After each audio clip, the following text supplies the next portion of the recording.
welcome to Passage to Profit. I am Kenya Gipson, sitting in for Richard Gearhart. And I'm Elizabeth Gearhart. I work at Gearhart Law, Richard Gearhart's law firm. And we are joined by David Doerrier, who is a presentation skills expert.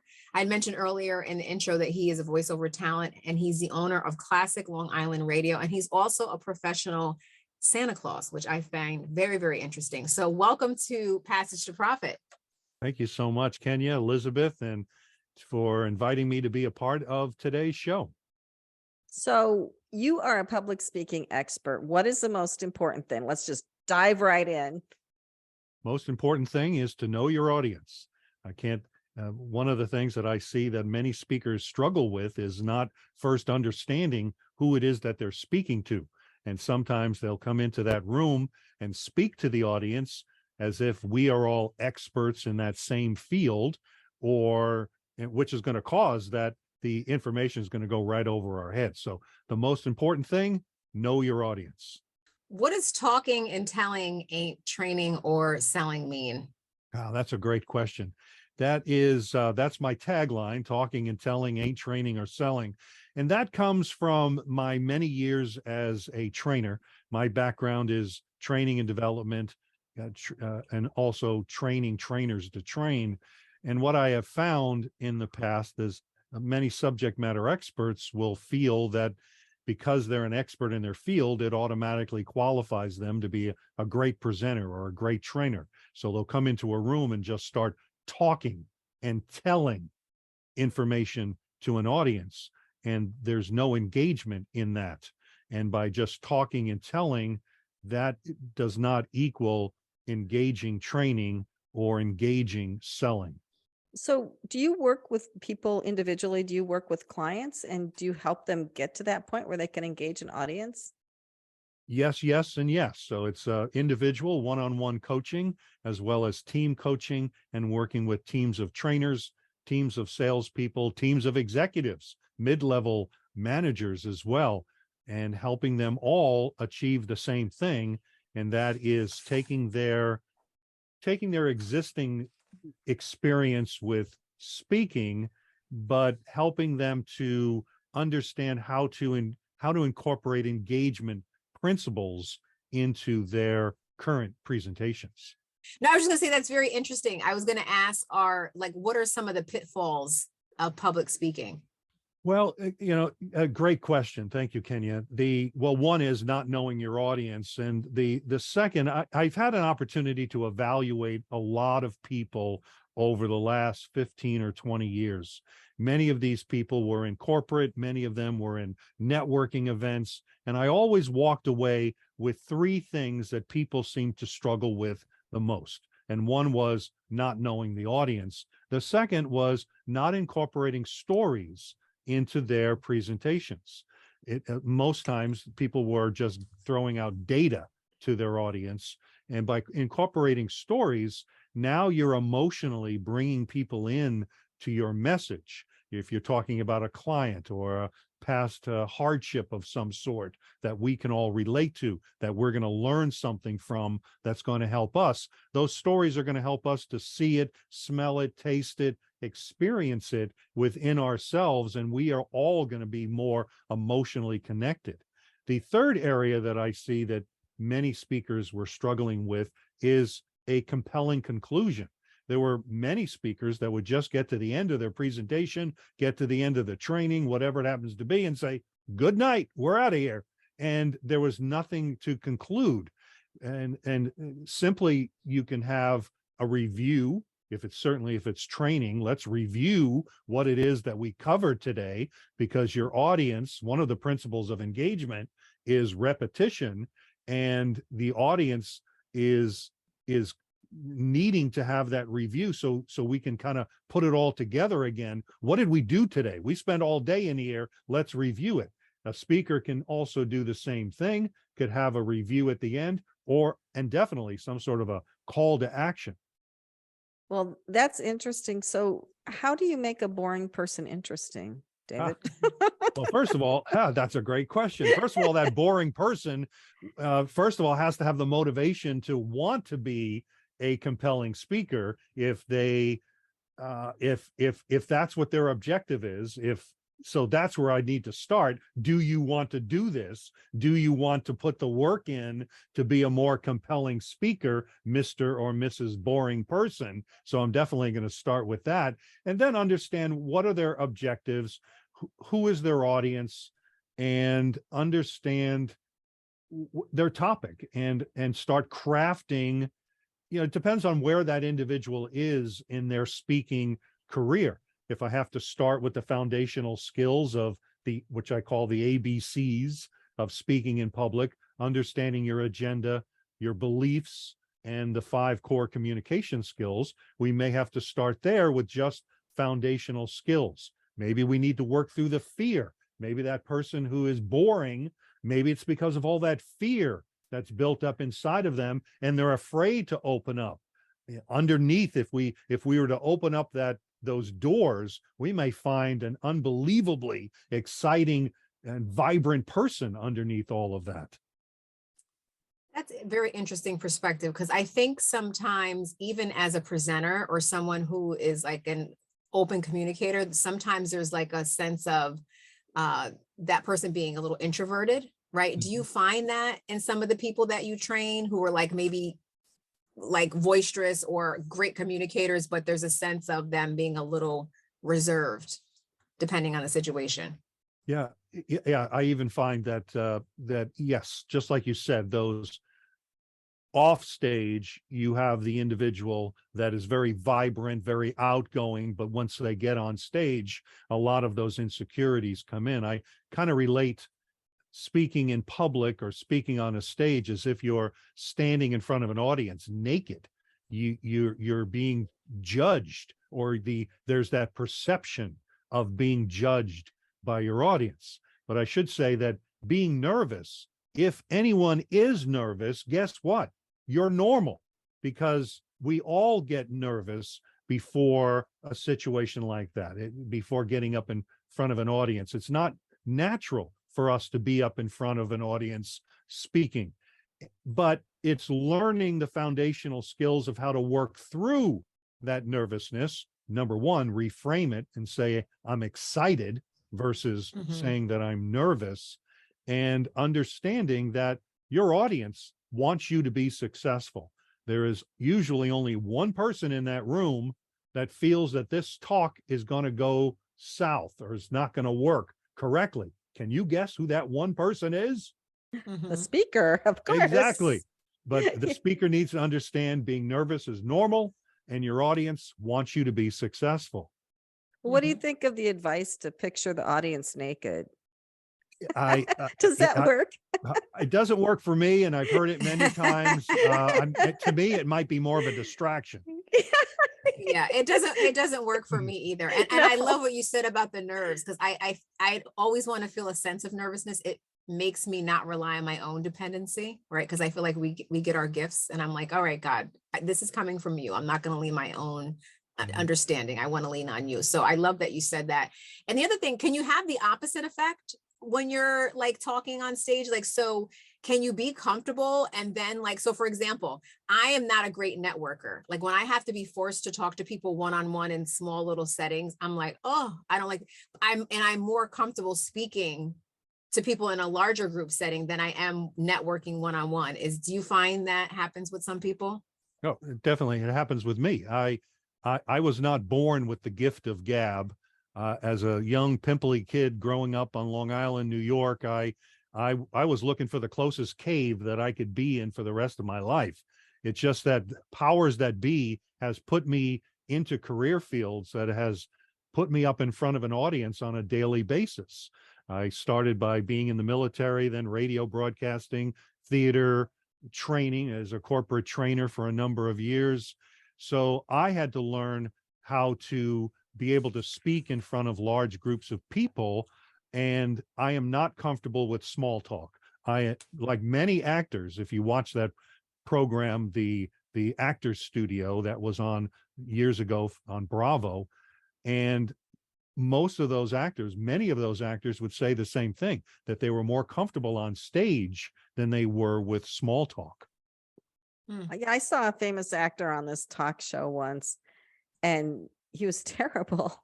Like he just, it was like, go back to acting, dude. Don't do the talk show circuit. I think you're right. So what do you do with people who like to mumble like this and drone on in monotone and won't talk in a normal way? Well, you're bringing up a lot of great questions. So well, first of all, the only way to get through to people is for them to recognize the need of change.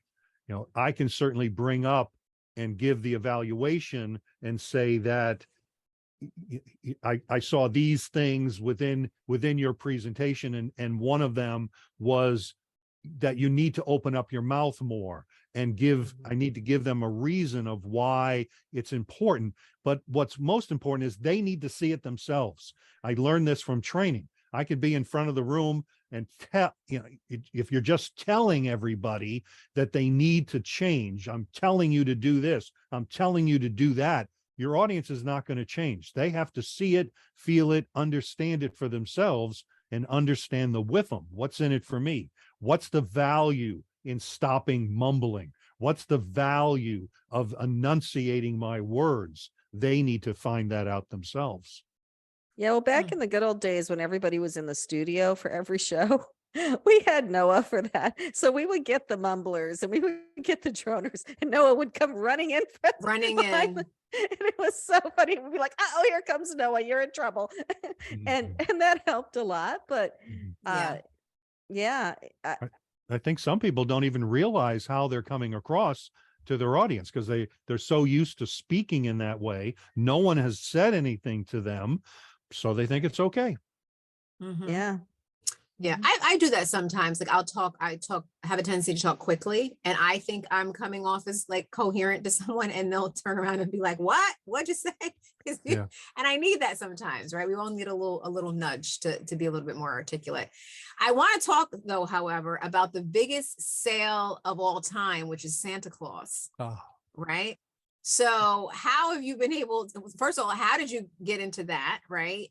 As a character, and do you feel that you've used some of your experience with playing Santa Claus into your trainings and how you've taught people how to be better public speakers? That's a great question. So first of all, how I got started in it, at the time I was living in Northern California. I was working full-time radio at the time, but like many people in radio, I found some of the fame, but none of the fortune. So I had to go out and find a part-time job. I was doing some community theater. I did a lot of community theater for about 15 years, and I was scanning the newspaper and outside of Oakland, California, and I saw an ad that said Santa's wanted. And I immediately was attracted to that. I went down to the Western Temporary Agency in Oakland, California. They put me through their little Santa school. I left there with a box that had a Santa suit inside of it. I didn't have the beard at the time. I had to strap it on, and I was starting within a day or so. I was doing Santa visits, and I was doing malls and larger engagements. And two things happened to me immediately. Number one, I felt comfortable. There was a lot that I had to learn about being a good Santa Claus. However, I felt good in being in the shoes of that character. There, not to go too much into it, but there was something about Christmas in my home as a child that was very emotional to me. And those feelings were coming back, and envisioning my father and his presence. He was not Santa, but he had that Santa Claus presence on Christmas morning. So those feelings were coming back, and I just found that I loved it. And I found immediately that wearing a Santa suit's like wearing a magnet. You are like the Pied Piper in that thing, and you are the center of attention. But for years, I had the strap-on beard and the mustache and all that, and I felt that it was easy for me to hide behind that. It wasn't David; it was Santa Claus in that room. So there was quite an adjustment. Well, it turned out it wasn't much of an adjustment when I do Santa with the real beard. I still do the same shtick. Still same thing. So what's the Hey, you look weirdest like thing? a legit, Yeah, yeah, you do look legit. What's the weirdest like a thing any legit kid? Santa. Yeah, what's the weirdest thing any kid has ever asked you for? Well, that's a great question. I get them every year. The one that pops to mind first is a young lady, 7, 8-ish years old, and she wanted real estate for Christmas. And in years past, before the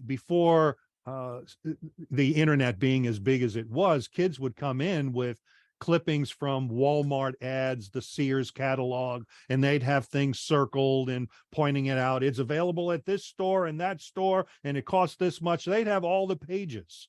And what I find most exhilarating of being Santa Claus and most emotional is that young lady or the young boy that comes up and they have written a letter to Santa Claus. They're all dressed up in their Sunday best. And that to me is just really emotional to think that, I have no idea what went on before they showed up here, but I'm thinking that they picked out their outfit. They were anticipating going to see Santa at whatever day it was. They've written out this letter to Santa Claus, their list to Santa Claus, and I've got boxes. I saved all of them because I just could not throw any of that away. Interesting. Screaming children, right? Kind of like having a bad audience reaction, right? How do you deal with that? And then how do you teach people who you're teaching to present to deal with like a poor audience reaction? That's a good one. Yeah. So definitely two somewhat relatable. I think in the Santa situation, I think if you can remove the adult out of the situation, the kids would be a lot better. Because what I have found is that, especially if there's a line waiting to see Santa, and what I've been able to observe as much as I can, because I'm really busy with what's going on around me, but what I'm able to observe is that many adults will say, okay, when we get up there, don't be scared. I know you wanted to see Santa. And then they may see other kids getting all excited. Now the kid who's online is getting all excited saying, well, mom's telling me not to be excited. That kid just started crying. Oh my God, when I get up there, what's going to happen? And so that's kind of the anxiety that happens. And sure, I'm a tall guy. I'm 6'2", and I get in that suit. I'm even bigger when I'm in that suit. And usually I'm sitting down when I'm with the kids, but a big guy in a red suit, it's kind of intimidating at times. So how do I deal with it? Number one, don't force the kid on Santa. I have seen those kids just go into panic mode the closer you put them to Santa. It's amazing what happens. And don't force them. Let them stand a little bit away from Santa. Let them kind of get used to the surroundings a little bit. They're also in a foreign place. They're in the middle of a mall. They're surrounded by all of these other people in this strange environment. So they got a lot of things that's going on right at that one time. Well, I'm just going to say this, and then we have to go to break, and then we want to hear the second question, the answer to the second question Ken asked. But I will say we teach our kids stranger danger, and then we go tell them sit on the stranger's lap. Or force them to sit on Santa's knee. Yeah. So anyway, you're listening to Passage to Profit, Road to Entrepreneurship with Kenya Gipson sitting in for Richard Gearhart. I'm Elizabeth Gearhart, and we will be right back after these messages. Welcome back to Passage to Profit. I'm Kenya Gipson sitting in for Richard Gearhart, and Elizabeth and I have been sitting here having a great conversation with David Doerrier, who was just talking about his professional Santa Claus career and how he's teaching people how to be presenters and all the things. So welcome back. Thank you. And you had asked a question, Kenya. What do you do if you're up on stage speaking and you're losing your audience and they don't like what you're saying? Well, there's a lot wrapped into that. Yes. If they don't like what you're saying, yes, that's certainly one thing. I think that let's use another. Yeah, that's certainly one scenario. And that there is based on what the individual is saying. Maybe it's not resonating with the audience. Maybe there is a good example of a presenter that hasn't really gauged who their audience is, and they're delivering the wrong message to the wrong audience. And let's take another scenario, and that is that it is the right audience, It is the right message, but it's not engaging the audience. They're losing the audience. So there are a couple of things that I would suggest. Number one is having some sort of a compelling opening that's going to immediately engage the audience. And one of the ways to do that is by starting off with a question, certainly a relevant question. For example, a question I could ask my audience: how many people here get nervous when you're speaking in front of others? And I could follow that up with an additional question.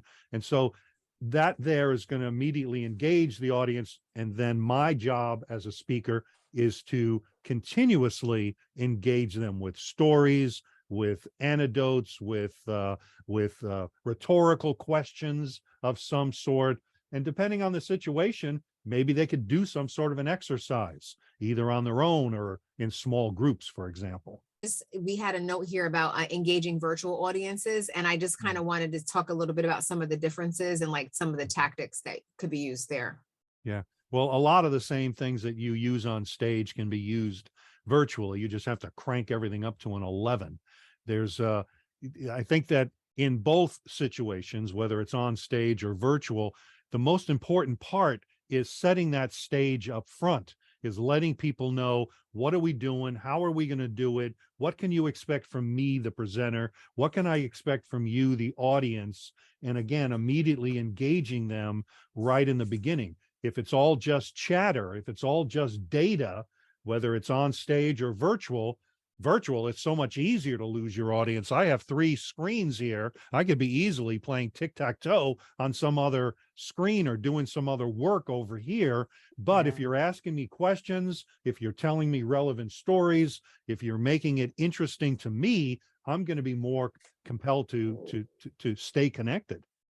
Well, this does kind of dovetail into the question I wanted to ask you. So a little bit of background. I saw this woman give a presentation, and I felt like she was over rehearsed, and I felt like some of the stuff she was doing was not natural. Like she was doing this karate chop thing and approaching the audience. And I'm like, that doesn't look normal for you. Like, I don't think you would do that if you were talking to your best friend. So can you be over rehearsed and then you get kind of wooden, right? Yeah, you definitely over rehearsed. Based on the way that you described this woman who was doing the presentation, I'd be curious if she was reading her notes and being that over rehearsed. Yeah, definitely. You want to be you when you're presenting. You want to have your nuances, your stutters. I stutter at times. I get hung up on words. I call that my record is skipping at times, but that's a part of me. That's one of the things that in Toastmasters I always get evaluated on and people pick up on. But you've got to be yourself. However, you do need to have those foundational skills. How do you open a presentation? Making transitions, engaging questions, asking questions the correct way, responding to people correctly. In virtual world, the number one way of connecting with your audience is your camera, looking directly into the camera. How many times have you seen someone who's making a presentation and they're talking the whole time looking over here at this screen because that's where all the faces are? Yeah, I'm looking at all the faces, but I'm not looking at my audience by looking into that camera. So Andrew, you're starting to promote your book and you're starting to go on a lot of podcasts and stuff. Are you finding any challenges? I'm not sure that I've found any that are specific to that. Speaking to an audience is always, can always be a challenge. I'll ask David a question I have based on an experience I had where it sort of came to mind very early on. You mentioned there's only one person in the room who is, thinking this might fail. And I think that's true in this instance, but I was brought in to speak to a small group of CEOs about thought leadership and using that in your marketing. And I don't know, 15 or 20 minutes into what was supposed to be 3 hours worth of presentation and interactivity, the person who brought me in was feigning sleep in his seat. Clearly, I was not giving him what he expected. Oh my gosh, what a jerk. Yeah, and being kind about it, we could say, well, he really wanted this to succeed and he felt badly that this was not what he had advertised, I guess, or we had miscommunicated in some way. And I took the hint and pretty quickly pivoted to the interactive portion of what we were doing. What would you have done in that situation, or what would you have suggested? Great question. So my first observation or question around that is, his going to sleep, did that have to do with what you were saying, or is it just this individual just didn't get any sleep last night and there's stuff going on in this guy's world that is causing him to go to sleep? So is it you, do you think, was the problem, or is it him that's the problem? Oh, it was me. In his was you. estimation, it was me. I was Okay. not giving him what he expected.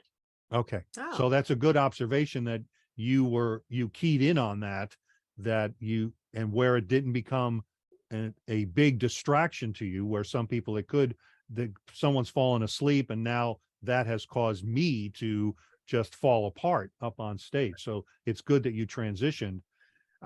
If you felt that it wasn't going in the right direction, maybe there was an opportunity to get some polling questions to feel out your audience on what would be most important to them based on the topic of what you were talking about.